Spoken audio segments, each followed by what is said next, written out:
for garage door. This is scary and dim. This is our design. We actually use the same circuit as the lab manual. And we have two photoconductors there to detect if the car is approaching the door or not. And we also added two switches there to disable one side of the circuit when the door is at its highest or lowest position. And this is our actual circuit on the breadboard.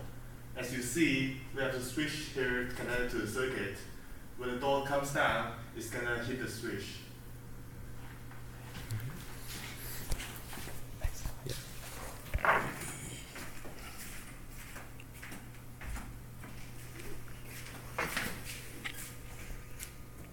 Here's a bit of a design of our circuit. It's you can see the door is right here, connected to two strings, and then the motor is connected to those strings, and it comes all the way down here connected to the breadboard.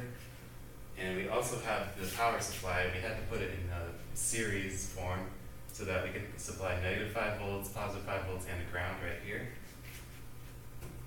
And we overcame a couple obstacles. One main obstacle we overcame was that the door was not heavy enough to press down the switch.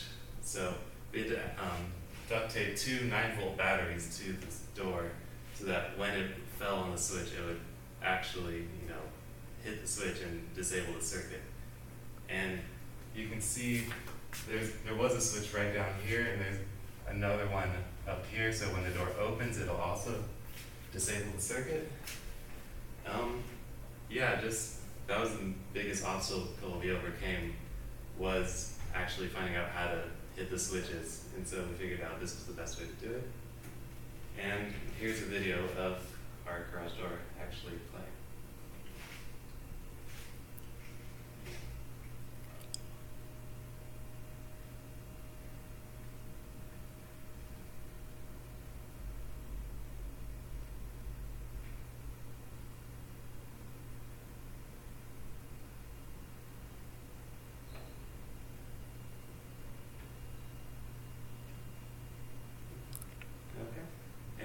So we did learn a lot from this whole project.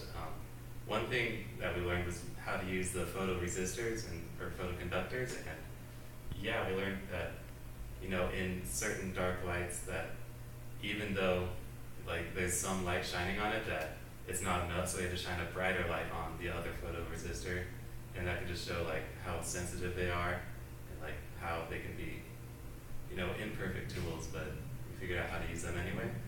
And we learned how to use that bidirectional motor drive circuit. That was really interesting, that it could switch directions because the positive or negative voltage allowed to the motor. And just a lot of design applications that we could learn. And that's our project, so thank you. All right, thank you very much.